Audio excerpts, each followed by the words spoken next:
And yeah, before we start, I kind of want to send all of us Metta for all it took for you to arrive here today. Even though you might be in your home, right? I know that it was difficult. Like many of us have experienced difficulties in getting onto this call. So lots of love, Metta, out to you. So Metta is one of the Brahma Viharas or heart practices. These are also called the heavenly abodes. Metta is defined in many ways, often as loving kindness, as love, friendliness, goodwill. And I won't necessarily settle on a definition, but I do think of it as this kind of unconditional feeling that's given freely, this boundless love. The other Brahma Viharas are karuna or compassion, upekkha or equanimity, and mudita or empathetic or vicarious joy. And my first experiences with Metta, if I go actually back in time, I used to have a prayer practice because I grew up Christian, Catholic, kind of in an interestingly kind of conservative area, even though it was in the Bay Area. It's Vallejo, if anyone's familiar. So like majority BIPOC town, and with not that liberating of theology. And so I had a prayer practice that I would turn to, and I would pray for things to go right, like with my family and etc. And because it felt like my prayers didn't get answered when I first came to the Metta phrases, I kind of looked at them with kind of skepticism, cynicism, right? Like, oh, may I be happy, may I be filled with peace, like all this good stuff. And yeah, and so it was difficult, or it would feel fake. So if it does feel fake for you to try on this practice, then that also makes sense, right? Sometimes it's not the right practice, or there's some things we need to kind of move through. And I wanted to kind of focus on Metta because the other practices can be hard to cultivate during difficult and challenging times. Like it can be hard to send compassion, right? To say someone who has harmed you, or to folks you just completely disagree with, who don't have the values of collective liberation, who are kind of anti-us, right, in this space. I also, when thinking about this talk, I didn't want to over-intellectualize either. So I like to go back to the body. What does Metta feel like in the body? And for me, I see it as kind of like an opening or a softening of the heart. And that, that might not always come, but like this softening or this quivering of the heart. And I see it kind of like a warm and flowing energy, right? I think of kids where they're little kids, babies, where they're just open and without, the conditioning that many of us, that hardening almost, right? That edge that we develop, right? And just being in this world, this really unfair world. And I was talking with Reverend Liēn about Metta, and we were talking about the Metta Sutta. And there's a part of it where the Buddha says that even as a mother protects with her life her child, her only child. So with a boundless heart should one cherish all living beings, radiating kindness over the entire world, spreading upwards to the skies and downwards to the depths, outwards and unbounded, freed from hatred and ill will. And, many of us, as queer and trans, non-binary, gender non-conforming folks, we haven't necessarily experienced that unconditional love of a boundless heart growing up. Like, love might have been constricted or restricted or conditional, right? We weren't loved as we were. Many of us didn't have that mother who protects with her life, or that kind of role model even. So that's where we can kind of imagine and perhaps embody, some of our queer ancestors or an ideal mother. And, it's important to kind of cultivate and embody that love for ourselves, right? Like, how do we survive if we don't? Like, we're the one person we have to live with, right? And that can then radiate outward. We just had Trans Day of Visibility. We're living in a time of heightened violence and hatred against trans folks, queer folks. And so being able to practice that metta, that love towards self in a world where there's so much hate, can be really liberatory, and I don't know about you all, but for me, it's something I try to practice as self-hate comes up. This hate that's not originally ours, but it was put on us. For me, just speaking of like identities and how I might present, I'm like cishet passing while being non-binary and pan. I sometimes worry about like not being queer in the right way. So it's like hard to fit into any kind of world. And there can be like feelings of being invisibilized or erasure, or having internalized queer phobia, feeling like I don't fit in anywhere, like all kinds of things come up and they stick, right? These layers, these are other people's messages. And if you relate to this in any way, I'm sending you some metta and also karuna, compassion. And sometimes, right, it can feel like you're going through motions if you're going with these phrases, right? It might feel like you're striving or trying hard, like, oh, am I getting this right? Am I getting that right? That feeling. And I've also found that it doesn't necessarily need to happen through these phrases, although the phrases can help when you're stuck or ruminating or you're overwhelmed, right? It can kind of interrupt some of these mental formations that come up, similarly to chanting. And some people suggest, actually, I was listening to a talk by Liēn, and she sings the metta phrases. So that's a way to kind of bring in some joy and play.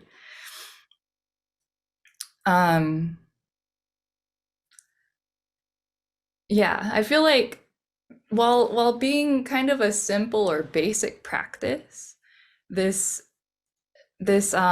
cultivating that love for yourself too is essential, right? Traditionally, and folks may know this, but traditionally, the metta practice is visualized towards yourself, towards a loved one, so maybe a pet or a good friend, a neutral person, a difficult person, and then radiating outward, right? In bigger and bigger circles until you've got the universe, the multiverse. And some say that it's hardest to do that, right? But I find that it can be hardest to bring it home, right? Back to yourself. So again, if it's difficult for you, then you're not alone. But it kind of feels like these times have been just, we're in late capitalism, we're like having all this backlash to kind of progressive and radical changes, right? And sometimes when things get overwhelming, then this is the one thing I can do, like if I'm really busy or so much is going on, I'm like, out in the world, internally, in relationships, that metta practice can just create a bit of space and a bit of opening, right? We don't want to become rigid. We want to remember our humanity, that innate goodness. I also see it as that self-metta can be reparenting, honestly, and tapping into the inner child. So today is actually my mom's birthday, but we haven't talked in the past year and a half. And so my way of showing her I love her in this time where it feels like we're at an impasse, right, is by sending her metta. So also, right, when things happen out in the world or in front of you, or you just don't know what to do, right? This can be kind of a something that helps you move forward, like a something, like planting seeds. And I've been able to kind of just send that love from a distance because it's there. It's just, hard to put into words.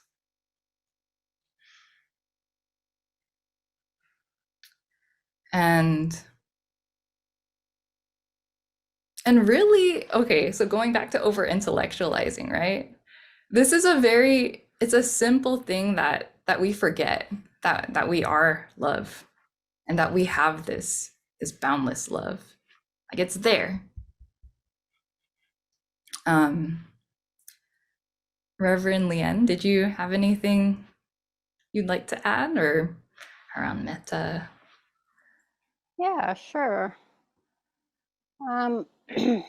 So when we were talking, Jessy and I talked about how, I did, why I'm ordained in the Soto Zen tradition. I did start out in the Insight tradition at Spirit Rock for 5.5 years. And so went on quite a few retreats, and we always did metta in the afternoon, almost I think every day. I have never been to a Spirit Rock retreat without metta myself. And also, when I first started, I started with the Buddhists of Color, and then also with the Women of Color group that met in Marin City, right, at the Harriet Tubman Center. And she wasn't a doctor then, but Marlene Jones and Margarita Loinas ran it. And, I was very regular, and they were definitely my mentor teachers. At the time, I didn't know that you could have a teacher. And I remember that in a conversation I had with Margarita, she said that I should do metta phrases. And that, in fact, at the time, the classic ones, so the classic one has a line, safety and protection, right? May I be safe and protected. And that actually can show up in metta phrases or karuna phrases. And when we were learning it, as I remember, it wasn't necessarily in the metta. And she said, you need to include that one, right, in your metta phrases. So for many years, since, I don't know, the late 90s, maybe 2000 at the latest, I've recited metta. May I be filled with loving kindness. May I be well. May I have inner and outer safety. May I be peaceful and at ease. And may I be happy, right? Those kind of the basic phrases that I say. And, part of all the Brahma-Vihara practices is a purifying practice. So practicing the Brahma-Viharas is the practice of I like to say, as seeding your field of awareness. Right? The Buddha did say that you could choose, broadly I'll say, when he observed thinking, he observed that either you had unwholesome thinking, which, okay, I'll say the three categories, which is greed, hatred, and ill will, right? Or the other field of awareness that you could have is the antidotes for that. For greed, it's renunciation. For hatred, it's karuna. And for ill will, it's metta. So metta is in that field in which it's actually taught as a cultivation practice and emphasized as that in the Theravada tradition. I like to think of it as also accessing, because we already have it. And like some of you have heard, I like to call it kind of like going to the gym. You could go to the 4 Brahma-Vihara gym to strengthen the muscle, right? This is my metta station. So it's like you already have the muscle, but you need to do some lifting to strengthen that muscle. And part of that is you don't want to do too much, because then you could hurt yourself. But if you do too little, then you're not building a muscle. You strengthen, but it's not developing more, strengthening more. So we want to find that balance. And however, in the doing, just like, going to the gym, some days, I don't know, 10 pounds or 5 pounds or 8 pounds or whatever per side. One day feels okay and another day doesn't. So we want to be able to really adjust, right? Actually was thinking about the 3 around gift economic: accessibility, inclusivity, and portionality, right? So I think for me, sometimes practicing with the Brahma Vihara is difficult. And so we want to remember that accessibility is important. So it's both a practice to cultivate a motivation we have, right? For kindness, for peace and ease, for safety and protection.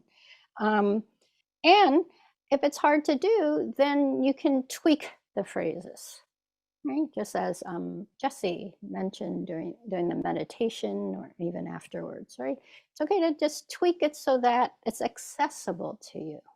And that's the important part of that. And also, it is a visualization practice of the categories. And that's also tweakable so that it's accessible, right? And at any point in which you are doing them, it feels hard, like let's say, even the category of good friends, right? Let's say your good friend, I don't know, X, right? And you're visualizing them and you're saying the phrases, and then let's say peace and ease, and right now you connect it to, oh, you're a little bit angry at them about something. So it's hard to think they want peace and ease, right? And so you could just tweak it, and you can think of them as a tree that's just receiving a hug or something. So you can change the visualization to make accessible the sincerity of how you practice, the ease of which, the accessibility of how you strengthen that muscle. Mhm. And then inclusivity, right? So accessibility is, how is it accessible for me to practice it? Now, inclusivity is, how do I include all the others? And so, in Metta and all the Brahma Viharas, classically it does begin with yourself, and then it goes out bigger and bigger, right? Uh, for a while, I'm not quite finished, but I'm developing the four Brahma Vihara in a systemic way. And I talked with Gil Franzjaw, and he said, actually, that Metta is the one that is the most accessible. It's the one where we are open to all. Mhm. And so it's actually the most it's the non-discrimination, if you want to think of it as a broad way. So that's part of those categories open up. You begin with yourself, and classically the next category called the benefactor or a mentor, because these are someone that it's easy to care about and you know they care about you back. And I appreciate, what is that you said? I know we used good friend before, and then you also said, what, Jessy? What was the wording you put for that?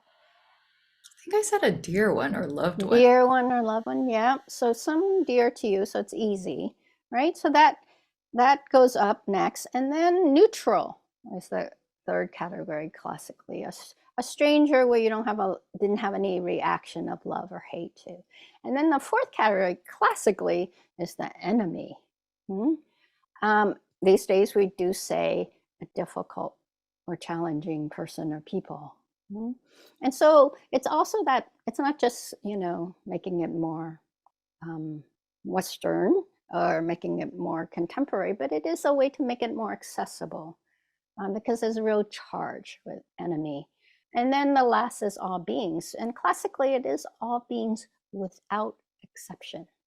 So that's actually the hardest category. And so this is a practice of inclusivity. Hmm? And so remember, if our motivation is to practice this in a way that keeps on expanding, we're trying to be non-discriminatory, bigger and bigger and bigger. So I myself have practiced, it's a little bit of a accessibility, inclusivity, where I sift some of the phrases. Instead of saying may, that's the classic way, I say let. Let me be filled with kindness. Let me know peace and ease. May you let yourself know peace and ease. Right?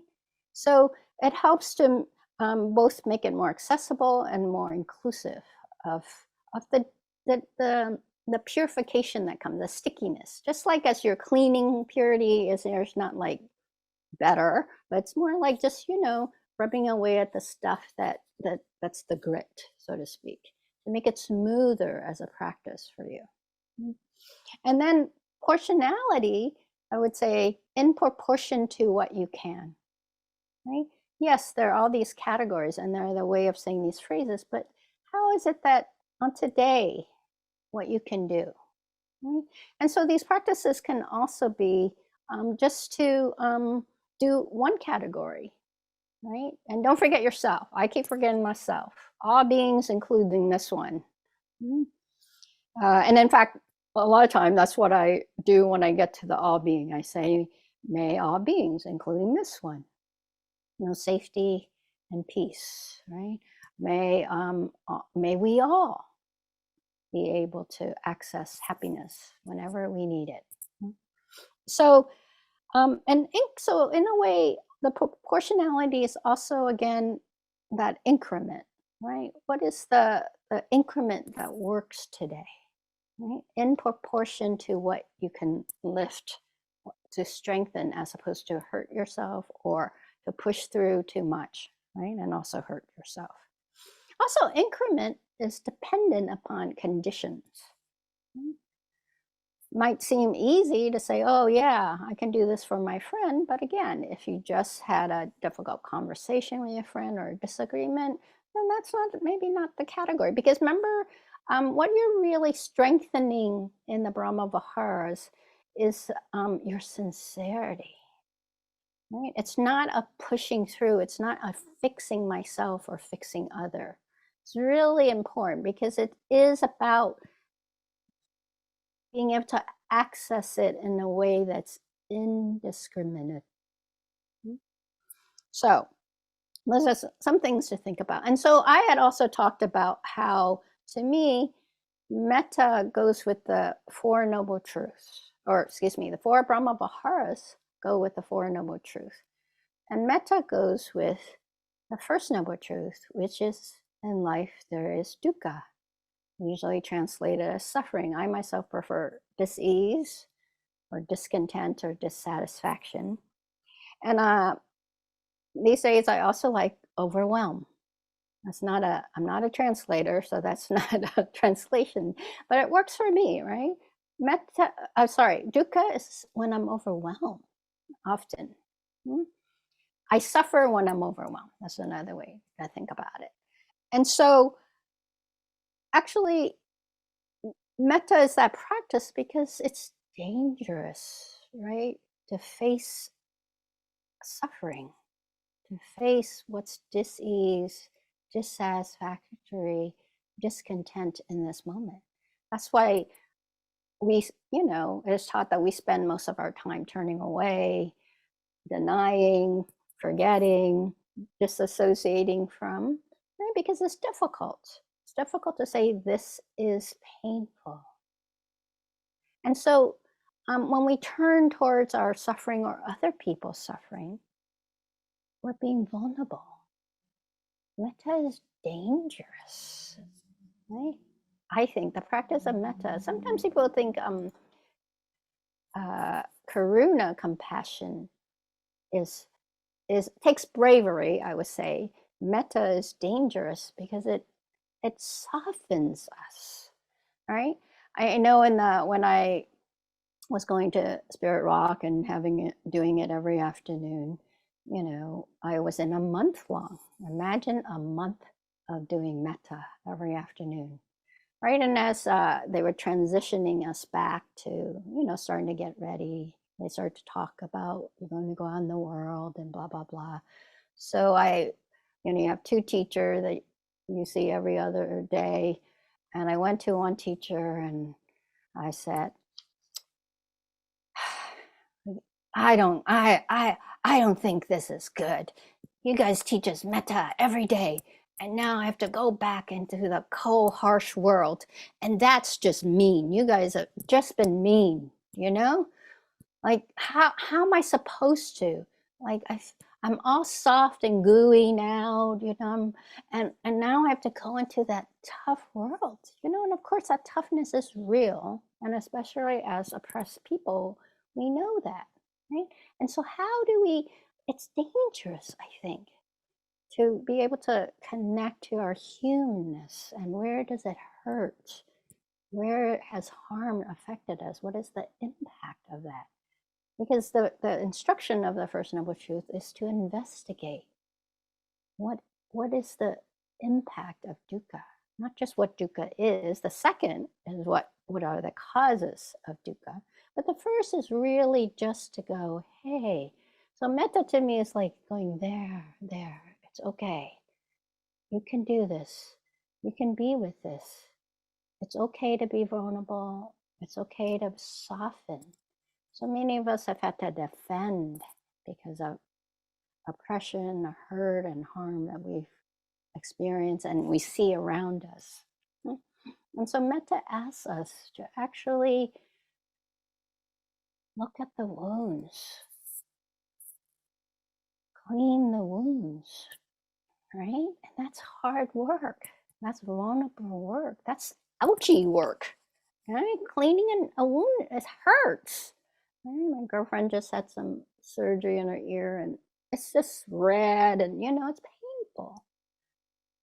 Every day she has to clean the bandage. That's, that takes perseverance. It takes a willingness to face that wound, right? And attending to wounds needs kindness, needs love, needs ease, needs protection. Need to remember that, this is what can bring me joy when I actually turn and face towards it. And it is said that joy is the ground of our being in Buddhism.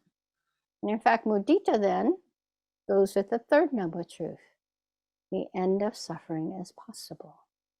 And when you practice strengthening that knowledge, because you have faced it, you have looked for the causes of it, and then you realize that it's possible, especially as you practice the Eightfold Path, then that's joy, right? It's like the good news. Lately I've been going, the good news of Buddhism is the third noble truth.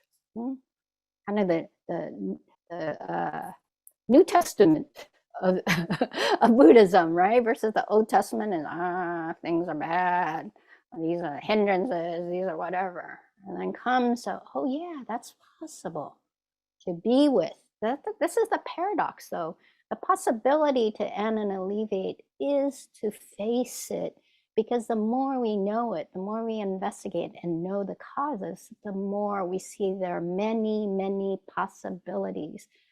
And as we train in ways in which we can be with and then have the skills to be with and to meet, then we know that we strengthen our confidence that we can do something about the causes and the impact of suffering, of dukkha. How does that sound, Jessy? Anything you have about that?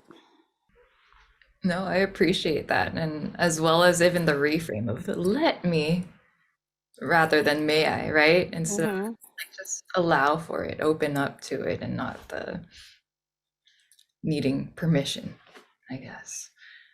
But yes, joy. Joy is our birthright. And metta is dangerous. Who's heard that before?